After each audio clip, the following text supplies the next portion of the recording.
इस वीडियो में हम भिन्न यानी कि फ्रैक्शंस के बारे में बात करने वाले हैं। आपको इसमें फ्रैक्शंस के बारे में बहुत सारी चीजें बताई जाएंगी। सूची, पहले हम बात करेंगे भिन्न के बारे में जो कि होता है फ्रैक्शंस। फिर हम बात करेंगे अंश और हर के बारे में जो कि होते हैं न्यूमरेटर और डिनोमिनेटर। फिर हम बात करेंगे संख्या रेखा पे भिन्न को दर्शित करना यानी कि नंबर लाइन पे फ्रैक्शंस को प्लॉट करना। और उसके बाद हम जाएंगे उचित, विषम और मिश्रित भिन्न के बारे में बात करेंगे जो कि होते हैं हमारे प्रॉपर, इम्प्रॉपर और मिक्स फ्रैक्शंस। और बाकी चीजें जो बच गई वो हम अगले वीडियो में बात करेंगे। भिन्न यानी कि फ्रैक्शन। सबसे पहले हम भिन्न के बारे में बात करते हैं। भिन्न का उपयोग कहाँ होता है? भिन्न का उपयोग कई जगह होता है। मैं सबसे आपको एक सरल उदाहरण देता हूँ। अगर आप कोई चीज खाने बैठते हैं तो अगर आप 3 या 4 लोग हो तो आप उसको 3 या 4 टुकड़ों में बांटते हैं, तो आप उसे 1/3 या 1/2 में बांटते हैं।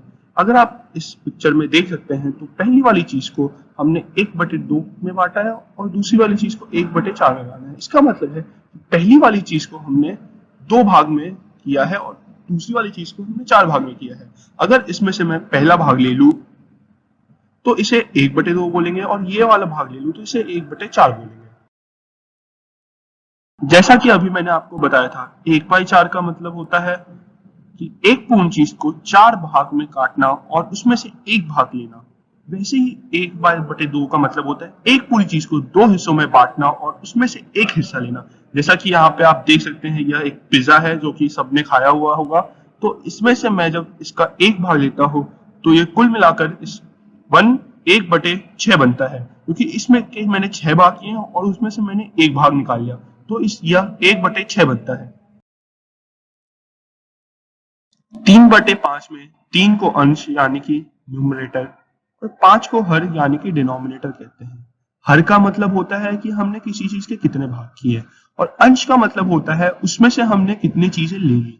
जैसा कि आप इसमें देख सकते हैं, इसमें एक त्रिकोण दिया हुआ है और उसके हमने 9 भाग किए हैं, इसमें से हमने 4 भाग ले लिए। तो अभी जो मेरे पास भिन्न बनता है वो 4/9 का बनता है, इसमें से 4 मेरा अंश होता है और 9 मेरा हर होता है। वैसे ही अगर मैं एक वृत्त ले लेता हूं और इसे 4 भाग में बांट देता हूं, तो इसमें से पहला भाग मैंने ले लिया, तो जो भिन्न बनता है वो 1/4 का बनता है। इसमें से 4 भाग में मैंने बांटा और उसमें से मैंने एक भाग ले लिया। प्रश्न, पहले प्रश्न में इस चित्र के लिए भिन्न लिखें और दूसरे प्रश्न में से एक 40 मिनट 1 घंटे का कितना भाग होता है जो कि एक भिन्न आएगा उसे लिखें। अब मैं आपको कुछ समय देता हूं उत्तर लिखने के लिए।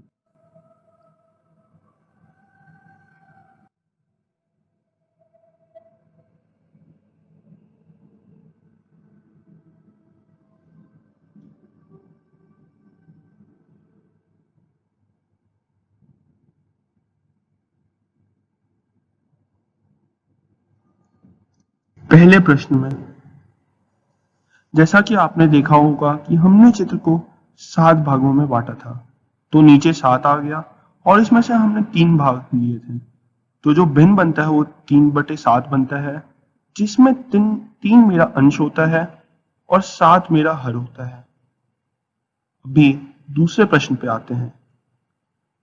जैसा कि आपको पता होगा कि 1 घंटे में 60 मिनट होते हैं और मुझे उस 40 उसका कितना भाग होता है वो निकालना है, तो मैं इस 40/60 लिख दूंगा। तो जैसा कि हमें पता है 40/60 2/3 होता है, तो इसका मतलब ये है कि 40 मिनट 1 घंटे का 2/3 भाग होता है, यानी कि यह भिन्न 2/3 होता है, जिसमें 2 मेरा अंश होता है और 3 मेरा हर होता है। संख्या रेखा पर भिन्न को दर्शाना, जैसे कि हम बाकी संख्याओं को आज तक संख्या रेखा पर दिखाते आए हैं, वैसे ही हम भिन्न को भी संख्या रेखा पर दिखाएंगे। ऐसा करने के लिए हम 0 से 1 वाली संख्या रेखा को लेते हैं और उसे हर के जितने भागों में बांट देते हैं। उसके बाद हम वह विभाजन दर्शाते हैं जो अंश होता है, जैसे कि अब अगर इसमें आप देख सकते हैं तो इसमें 1/2 दर्शाने के लिए मैंने इसको 2 भागों में बांट दिया 0 से 1 के बीच में, और मैंने 1 वाला दर्शा दिया। अगर मेरे को 4/5 दिखाना हो तो मैं क्या करूंगा, मैं पहले एक संख्या रेखा बनाऊंगा और उसमें 0, 1 और इसे 5 भागों में 1, 2, 3, 4 5 भागों में बांट दूंगा, और अभी मैं चौथा वाला दर्शा दूंगा। तो यह मेरा 4/5 बन जाता है। यह आपके लिए एक प्रश्न है। 5/7 को संख्या रेखा पे दर्शाएं। मैं आपको कुछ समय देता हूं उत्तर लिखने के लिए।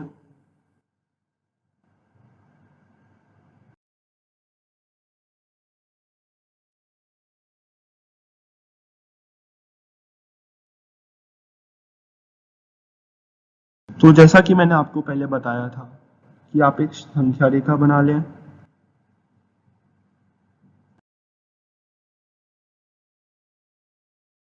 इसमें 0 और 1 का चिन्ह लगा लें। अभी इसे 7 भागों में बांटना है क्योंकि 7 मेरा हर है। 1, 2, 3, 4, 5 और 6। अभी इसमें से मैं 5 को दर्शा दूंगा क्योंकि 5 मेरा अंश है। तो यह 5/7 बन जाएगा। तो ऐसे ही हम सारे प्रश्न बना सकते हैं। जो भिन्न 1 से छोटे होते हैं उसे हम उचित भिन्न कहते हैं। उचित भिन्न यानी कि प्रॉपर फ्रैक्शन। उचित भिन्न में हमेशा अंश हर से छोटा होता है। अभी तक जो चीजें भी हमने पढ़ी वह उचित भिन्न था। कुछ उदाहरण उचित भिन्न के 3/5 या 5/6। हमने जो चीजें भी अभी तक पढ़ी थी वह उचित भिन्न के लिए ही था। और अभी जो हम आगे पढ़ेंगे उसमें मिश्रित भिन्न और विषम भिन्न भी आएगा।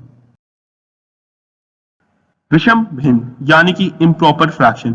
अगर मेरे पास 3 आम हो और मुझे आधा आम कोई और दे देता है तो मेरे पास कुल मिलाकर कितने आम होंगे? मेरे पास 7/2 यानी कि 3.5 आम होंगे। अब ये 7/2 कैसे आता है यह मैं आपको आगे चल के बताऊंगा, लेकिन 7/2 भी एक भिन्न होता है जिसे हम विषम भिन्न कहते हैं। अगर आप नीचे देखेंगे तो मेरे पास 2 वृत्त है और एक आधा वृत्त है।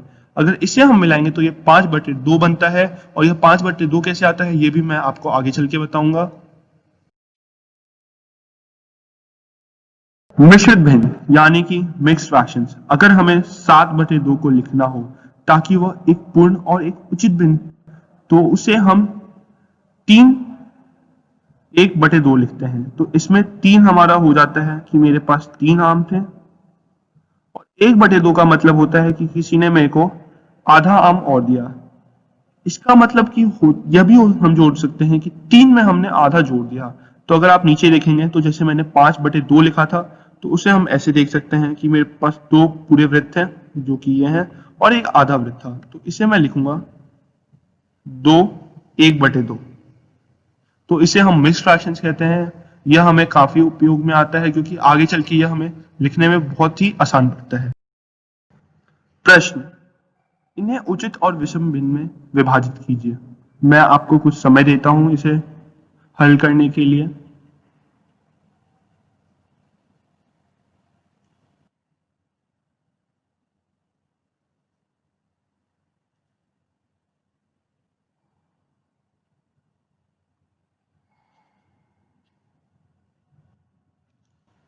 उचित भिन्न भिन्न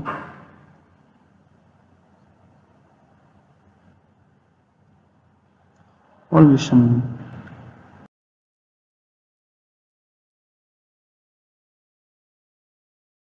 3/4 जैसा कि हम जानते हैं 1 से कम होता है क्योंकि इसमें जो अंश है वह हर से कम है, तो यह उचित भिन्न होगा। 7/9 यह भी उचित भिन्न होगा। विषम भिन्न 11/7 क्योंकि इसमें जो अंश है वह हर से बड़ा है। और 8/3 इसमें भी जो अंश है वो हर से बड़ा है, लेकिन 11/11 में अगर आप देखें तो यह एक, इसको मैं 1 के बराबर लिख सकता हूँ, और इसमें जो हर है वह अंश के बराबर है, तो इसे हम बोलते हैं संख्या। तो इसे ना हम उचित भिन्न बोल सकते हैं, ना हम विषम भिन्न बोल सकते हैं, इसीलिए मैं इसको अलग से लिख रहा हूँ। इन्हें मिश्रित भिन्न में बदलें। पहला सवाल मैं आपको करके दिखाऊंगा, बाकी के आप खुद से प्रयत्न करेंगे। तो पहले सवाल में मेरे को 11/3 को करना है, तो मैं पहले 11 लिख लूंगा और इसे 3 से भाग करूंगा। 3 3 यहाँ पे 9 और मेरे पास 2 बच जाएगा। तो इसे लिखने का तरीका होता है, सबसे पहले ये 3 मेरा आएगा, यहाँ पे 3, फिर यह आएगा जो मेरे पास बच गया 2, और यहाँ पे यह 3 आएगा। तो यह मेरा मिश्रित भिन्न में कुछ ऐसा रहेगा। तो बाकी के आप प्रयत्न करें।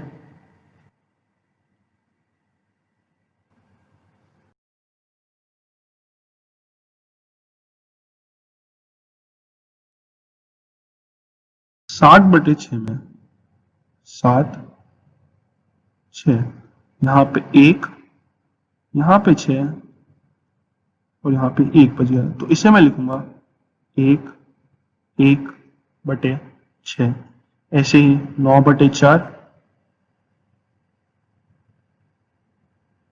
तो यहाँ पे 2 आ जाएगा मेरे पास, यहाँ पे 8, यहाँ पे 1 बचेगा मेरे पास, तो इसे लिखते समय मैं लिखूंगा 2 1/4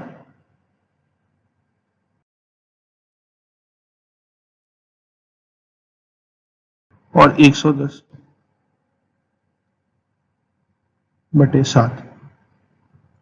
तो यहाँ पे करते समय पहले आएगा मेरे पास 1 7 4 0 5 35 और मेरे पास 5 बच जाएगा। तो इसे लिखते समय मैं लिखूंगा पहले 15, फिर मेरे पास 5 बच गया, 5/7। हमने क्या सीखा? पहले हमने भिन्न क्या होता है सीखा, जैसे कि 3/4, फिर अंश क्या होता है और हरण क्या होता है, फिर हमने सीखा संख्या पे भिन्न को कैसे दर्शाते हैं, फिर उचित भिन्न क्या होता है, विषम भिन्न क्या होता है और मिश्रित भिन्न क्या होता है। तो अगली बार हम सीखेंगे भिन्न का गुणा, भाग और जोड़ घटाव। आशा है आपको यह वीडियो पसंद आया होगा। धन्यवाद।